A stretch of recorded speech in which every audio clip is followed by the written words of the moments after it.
So, as I said, today we're going to talk about the motivations that people actually have and the challenges that people are kind of facing.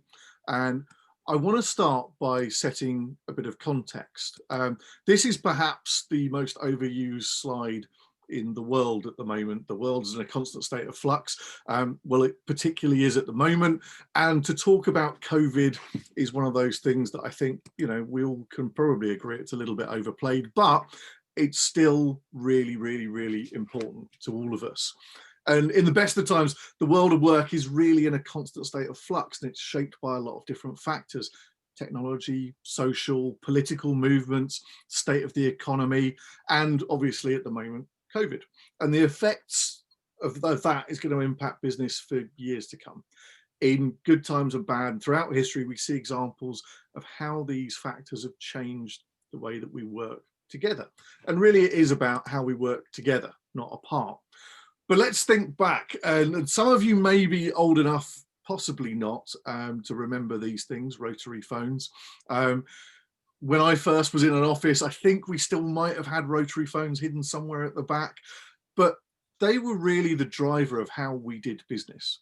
We picked up the phone, we talked to people, and we connected with people around the world through that kind of medium. It was a very different way of working, in some ways more personal, in some ways more impersonal. If you don't get to see somebody, it's very hard to judge people's reactions. We all know this from things like Zoom. If you're on a Zoom call and people don't have a camera on and you're talking to them or you're presenting to them, it's very hard to judge whether what you're talking about lands or not. So the phone was kind of a disconnect, but it did speed up communication, but it didn't allow us to do very complex things. More complex things came along with fax machines. Anyone here old enough to remember fax machines? A few nodded heads. Martin, I see you nodding there. The fax machine's a really interesting thing. In context for me, my first proper job, for those of you who look at a fax machine and think, God, what is that? My first proper job was actually to be physical email. I was a fax runner, a long dead job, but in banking, you used to have fax runners, and actually bank office floors were designed to be wide enough to allow people to run down them, believe it or not. So my job was to take a fax off a machine, read it, work out who it was for, and literally run across the building, go and hand that to that person, get them to fill in a reply, and then run back and send that reply to them. I was genuinely physical email. Bit bizarre to even think that I do much running anymore, but you know, it's one of those things, and the world has moved on. And it moved on because we introduced computers, not quite as terrible as this horrible version of a PC is, but when computers came in at the bank that I worked in, generally email destroyed my job. There was a team of 15 people who were in that fax room, and when email came along, that went down to 2 people. I was one of those people who decided to adopt that very quickly, and I changed my job and I changed my work environment. But when we think about that, we went from very wide sort of hallways, allowing people to go and run down those hallways to go and deliver faxes to people because it was time critical. And the design of the office fundamentally changed. So what we didn't need was people running about on the floor. What we needed was good infrastructure. We needed an IT team, and we needed to change the way that we worked together. And comms has changed in so many different ways. I mean, just as an aside, I always like including this one because very few people remember the pager. Pagers were part of my social life. So if you think about how work changed because of things like email, but your social life changed because we used to have pagers, and then we'd run to payphones. Payphones don't really exist anymore. And now we do it all on our mobile phones. And that's changed fundamentally the way that we work, the environments that we're in, and actually what our expectations are of the world of work. And even things like physical workspaces, they've seen massive transformations. If you think closed concept offices, then layouts that are open plan through to hot desking, through to what we see today, which is the remote working phenomenon. And as the world of work responds and adopts to innovations, those technologies result in updated business practices. You know, if you think how the smartphone, the laptop, and the internet have changed the fabric of our lives and transformed businesses into arguably better, faster, and more efficient environments, we can't underestimate what that means to a candidate and to those people that we work with. And cutting edge technologies and updated business practices provide new solutions to things like COVID. In the last months of 2019, we were commuting into shared office spaces, participating in a really healthy economy. And as I said earlier, we were looking at a very strong job seeker market. We had lots and lots of job seekers. We didn't have many job seekers, rather. It was a job seeker-led market. Now it's the opposite. The entire employee base was converted from remote work in some companies. And when we think about this, a recession's ensued. Changes come really quickly for both employers and employees alike. So if we think about the pace of change, over time it's changed a lot, but the pace of change in the last 6 to 12 months has been far outstripping everything that we've seen in the past. So we need to think about this. And when the one constant in business is change, how do successful companies really plan for the future? As technology and best practice and global events continue to spark evolution, the answer is with people experiencing real world impact, what people want, expectations regarding the how, the when and the why of employment are changing.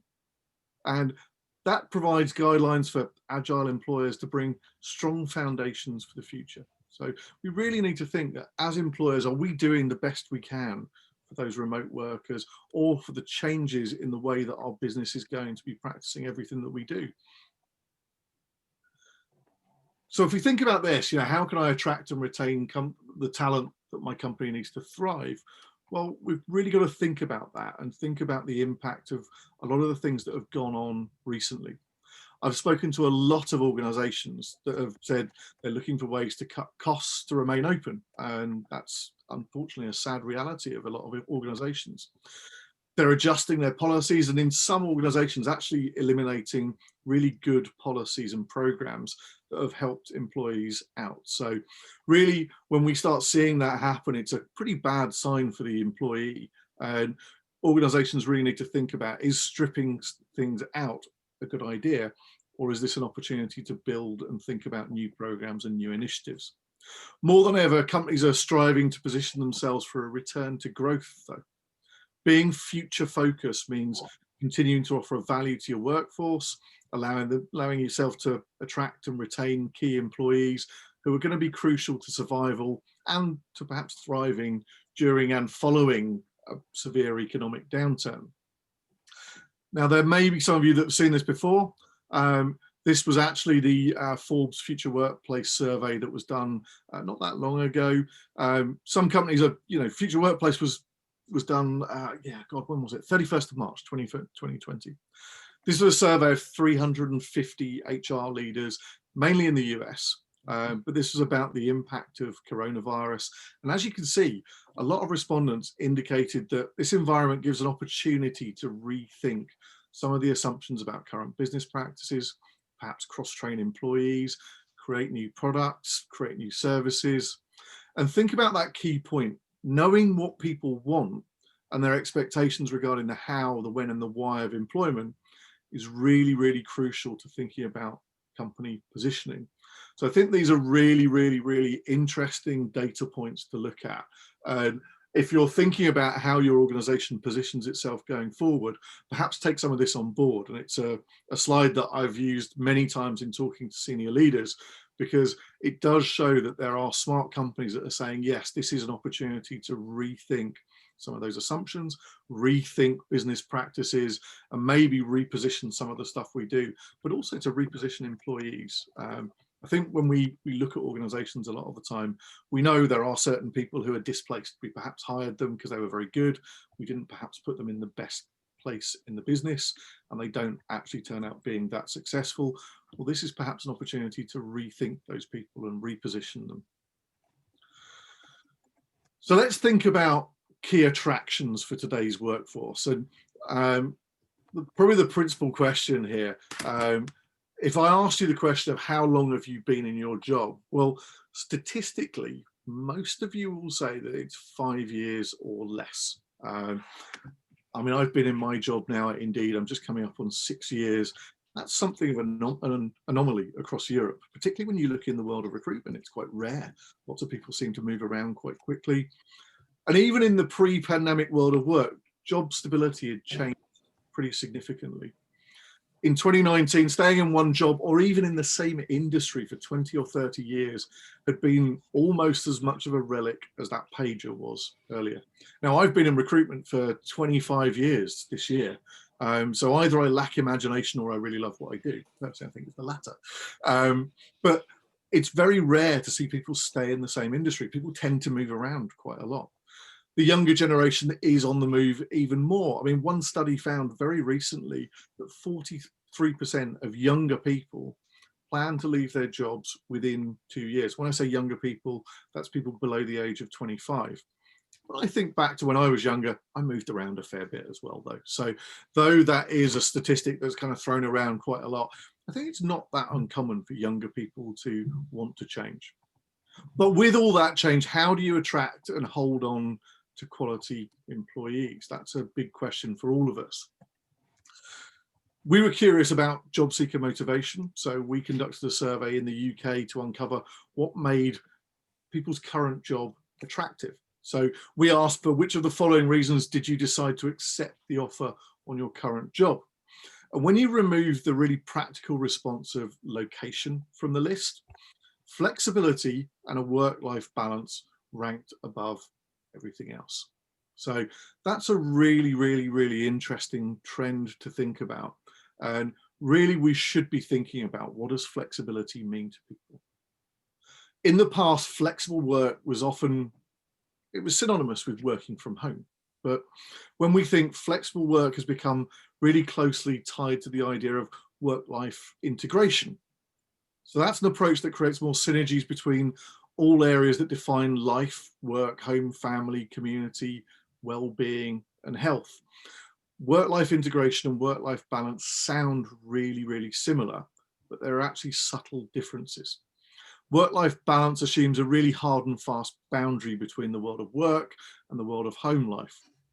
So if you think about that, a lot of people said, oh, you know, I'm going to start work at 9 a.m. because I've got things to do in the morning, and I finish at 5 p.m. Therefore, I have an evening free. That's not really a work-life balance. That's just sticking rigidly within certain boundaries. If you think about COVID, it's sent a significant segment of today's workforce home to work remotely, and the boundaries between work have blurred. Ask any parent who's in a house with young children about balancing work duties throughout the day. I have a 6-year-old. When we had to go and do homeschooling, that changed the way I work fundamentally. Work-life integration is actually more about the idea of gentle pivots, or areas where you can plan your day moving between personal responsibility and work activities. So if you think about that, if you are a parent, you will have done this a lot. Every employer has had to accept that people's workday changes. A lot of the people that I know at Indeed spend more time. That's not my dog, by the way. I'm not sure who's on. Somebody's on off mute, but don't worry about it. It's fine, as long as the dog doesn't go crazy. If you think about work-life integration, it's a really important factor. Those gentle pivots are really, really important, because employers need to understand that people's day changes and their work life changes. There are different motivations around. There are different things that we need to do during the day. You might find people take a couple of hours for lunch because actually they're going to go to the gym and they're going to look after themselves as much as they are going to look after their work life. But it doesn't mean that people aren't still giving the 100%. We've seen that there hasn't really been a drop in productivity since people started working from home at Indeed. If you look at the data, people are actually searching for opportunities to achieve better work-life integration. And after COVID, the number of remote work searches on Indeed increased substantially. It's not really that surprising. People weren't just searching for work-life integration purposes, but for their health. They wanted to be able to work in the safety of their own homes, and it's a big change. Where can you implement changes that really help employees achieve work-life integration? Well, examining and embracing workplace diversity pinpoints areas where you can be flexible And that's really crucial for employee fulfillment. So let's kind of think about that and think about those key points where you're going to see changes and you're going to see the need for work-life integration to be impactful.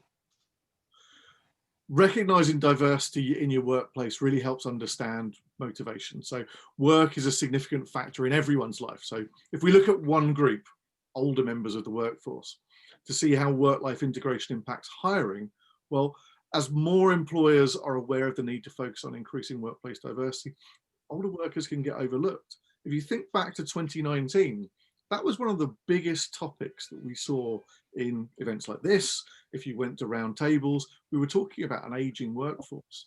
But in the last 6 to 8 months, we've kind of forgotten that's still going to be a big factor. It's not something we can overlook.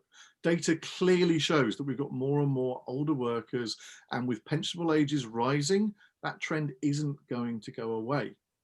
In developed countries, average life expectancy 76 for men, 82 for women, and around the world, retirement ages are creeping up pretty consistently. In the US, Netherlands, and Spain, retirement age has gone to 67. Japan has actually said the retirement age has gone from 65 to 70. So, we see this changing everywhere. So it is something that we can't ignore. People are working for longer. If you think a career could span 60 years, the reasons for prolonging work are really varied and really complex. France's pension reform is a good example of those complexities. So if you think about the reasons why people remain in a job, though, this is the BMC study actually broke down these different areas. So if we think financial, retirees are continuing to work or go back to work because it's a financial necessity. It's a real concern today. A lot of people simply haven't saved enough for retirement. That's a really shocking thing for a lot of us, but a lot of people don't have a pension. They might have worked their entire lives, but their pension doesn't support their lifestyle. You think about health, continuing to work is an opportunity to stay fit and healthy for a lot of people. I think about my own father. He actually only retired when he was 73 because he actually really loved going and climbing around all the engineering sites that he used to go and work on, and he really enjoyed meeting other younger people. Think about work characteristics. Work allows people to remain in contact with clients and colleagues. Skills, people can continue to use their abilities and learn new skills. A healthy mind that is using the skills they've learned over the years is really important as you get older. The social side of it cannot be underestimated. It's an opportunity to socialize and make those social connections where you could become increasingly isolated as you get older. And I think the final bit here around purpose is really important. Contributing and participating in society provides a practical purpose in life for a lot of people. So really think about this, are we considering all of this when we're thinking about that aging population? The final part of this is actually flexibility. Flexibility is the #1 precondition for prolonging a return to work. As you get older, you might not want to work full time. You might want to work under different conditions.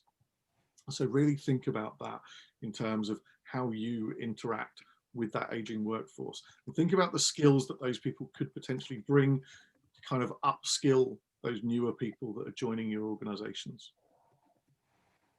Next, let's look at home responsibilities and those roles that they play within work-life integration.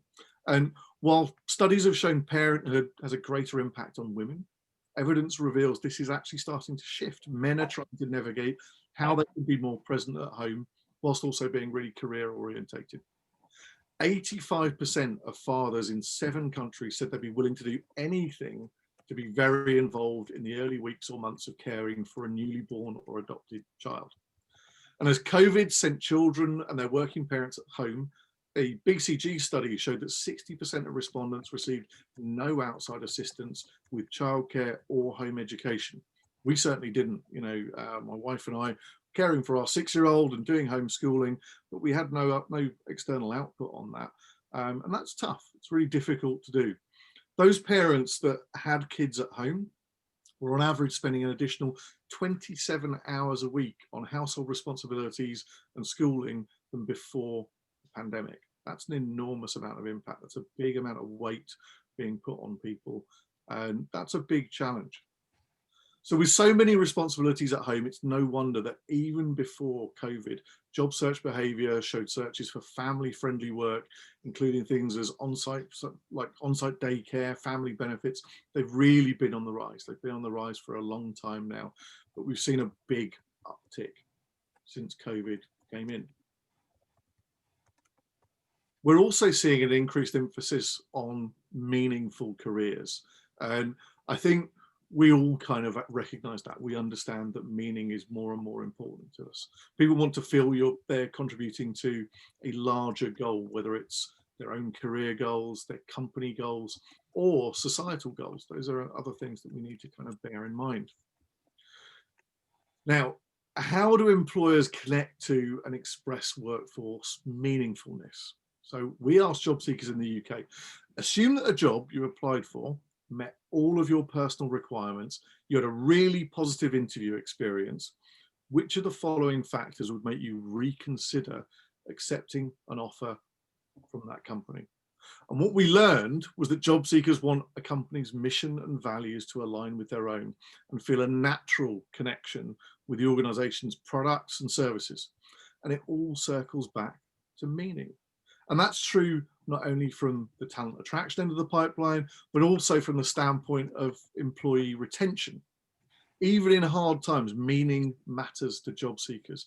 And employers, when people experience diminished meaningfulness at work, it's a problem for them. It's shown a significant impact on productivity and long-lasting negative effects on people's health. So really think about that. Does meaning really play a core part in the way that you talk to people? Does it actually play a part in the way that you recruit people and bring people into your organization?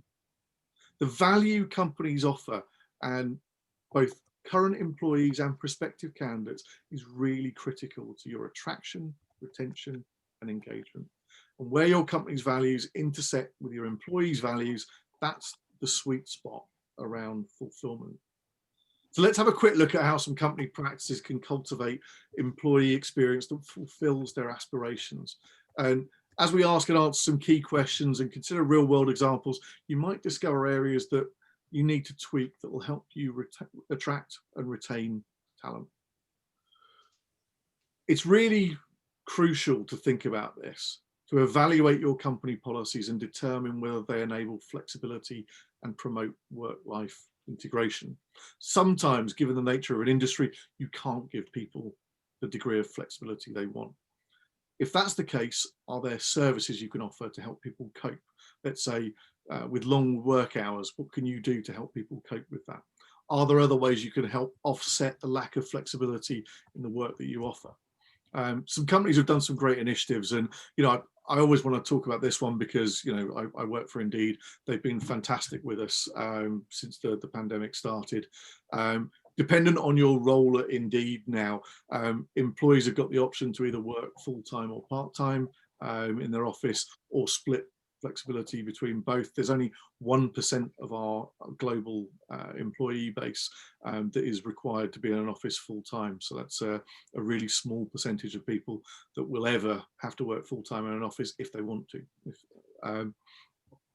If you think about the other things that we've done, we started working from home, as I said, as this slide shows, on the 3rd of March. We sent 10,000 people home. And we said everybody's going to work remotely because that's the safest way for us to work. We haven't seen a dip in productivity. We've also given people extra days off of paid leave. We call them you days. So it's days to spend time doing things that you enjoy. That's been really important for all of us. And it's been a great initiative to see on social media the things that people are doing with those days. We're really encouraged not to pick up the phone. Don't look at your laptop. Get on with living your life on those days, which is massively important. We also gave people a one-off payment to help them set up a home office as well. So they could purchase home office equipment, but also things like fitness equipment as well, because your physical health is as important as your ability to do your job. So we have a massive commitment to the well-being of the people who work at Indeed, whether they work in the US, the UK, or anywhere around the world. Everybody gets the same. And as the pandemic affects the economy, depleting savings, creating resume gaps. More people who are unemployed for an extended period of time are going to be searching for work. And one of the best ways to encourage these workers is through things like special internships or returnships. I don't know if anybody's seen returnships as being a big program. Katie, I can see you nodding. It's good to see that companies are doing that, because I think that's massively important. There's a lot of people facing some big challenges right now. Some of the most well-known companies are creating returnship programs for re-entering the workforce. If you think about some industries that have been terribly hit, think about people in the airline industry who might have only ever done one thing. They might have worked as cabin crew or pilots.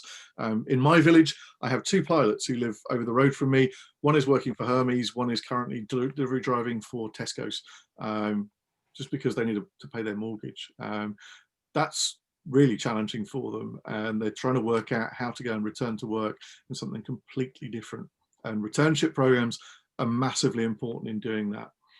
If you look at PepsiCo, they've done the Ready to Return program in the US and the UK, and it's got people from a diverse range of career backgrounds, everything from warehouse managers through to account managers. They've actually been doing that program for quite some time now, and it's evolved since COVID actually impacted.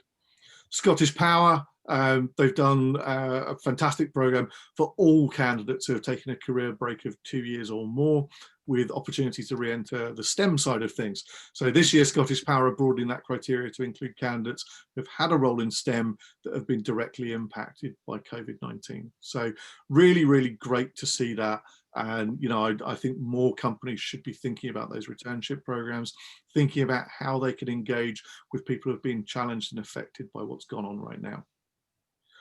A lot of companies have also implemented family-friendly policies. Yes, you know, these are headlines from really successful big companies with lots and lots of resources, but family-friendly policies don't always call for lots and lots of money to be invested. They can be quite light.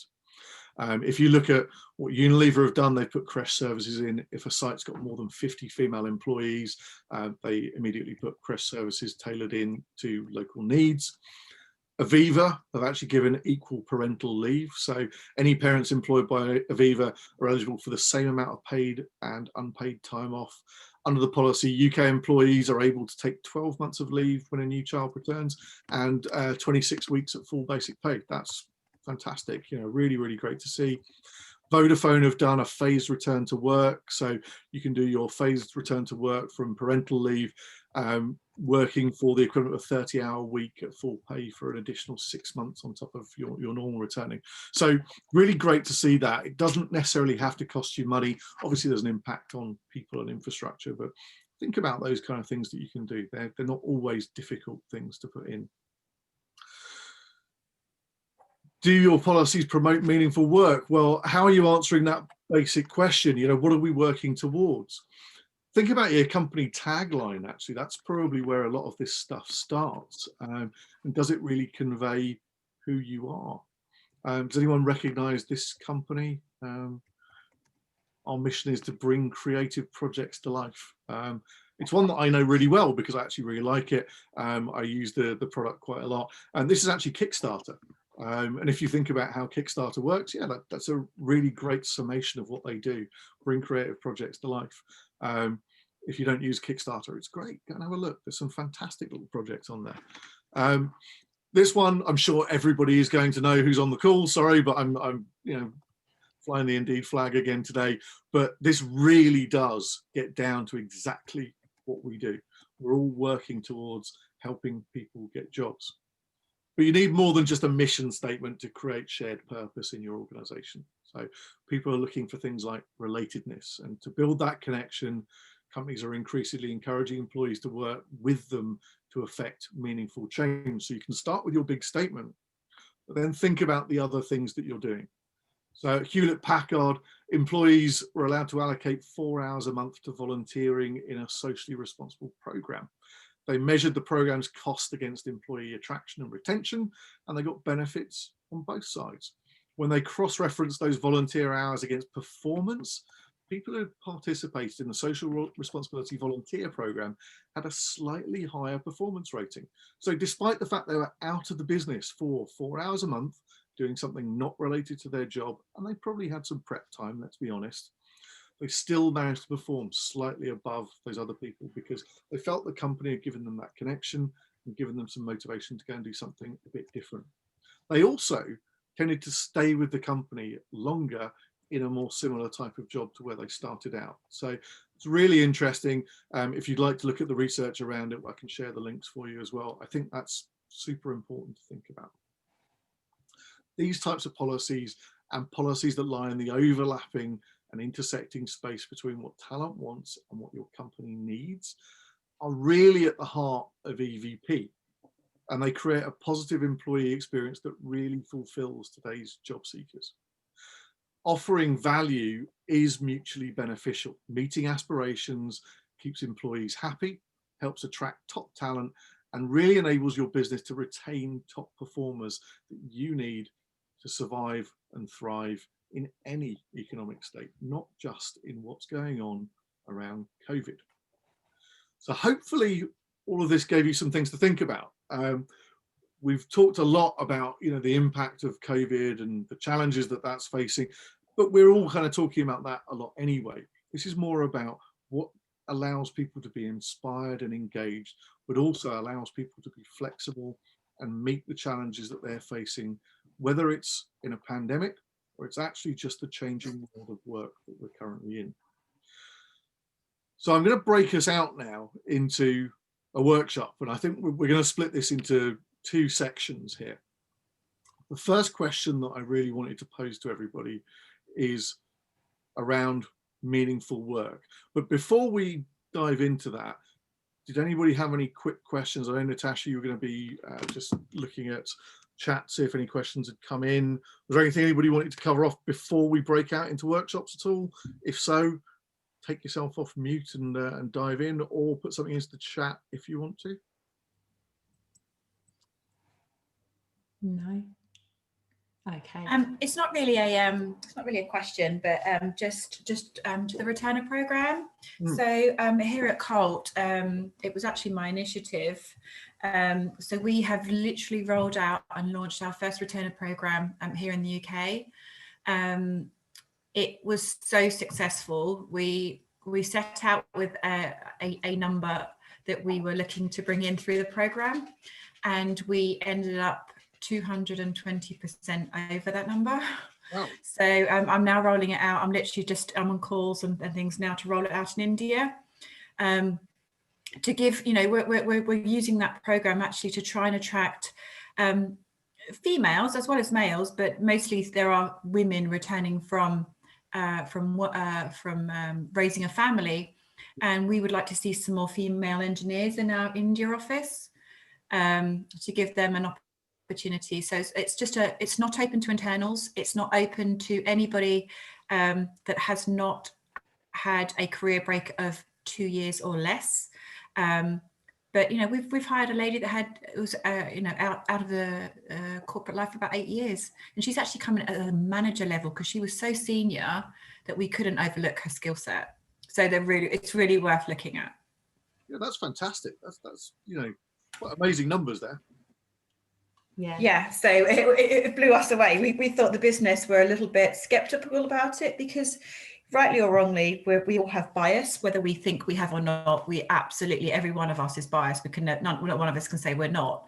It's within our, it's within our mental brain, if you like. But I think from a hiring manager's perspective, quite often there's a gap, and they don't want to really look at why has that person got a gap. And sometimes, rightly or wrongly, recruiters say, oh, there's a gap. It's easier just not to have to explain that to a hiring manager as to why I think this person could be good. It's too much work. Whereas this is literally an untapped pool of amazing people. I can't tell you how amazing they are. That's really, really good to hear. Really good. Excellent.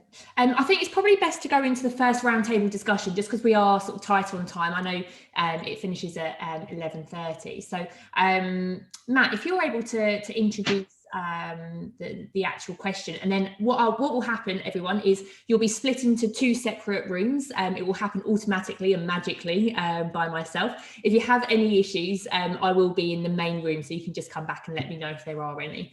But that will be open for, I think, probably about 20 minutes. We'll then come back, regroup, and then we'll go into the next question point as well. So Matt, if you're able to introduce the discussion, that'd be great. Absolutely right. So the first thing that we wanted to cover off is, what does meaningful work mean to you? And that's, what does it mean to you personally, but also what does it mean to you in the sense of your business, your recruitment strategies, and how you actually bring people into the organization. One more thing that I wanted to ask, when we do break out into the groups, myself and Shafi in one room, Michaela will be in the other room. Could we get somebody from each of those rooms who is not an Indeed person to give the feedback after the end of the session, so that we can share that with the group, because I'm conscious that it's Indeed people talking, and that's not always a great outcome. So if we could do that, that would be great. But yes, what does meaningful work mean to you is going to be our first session today.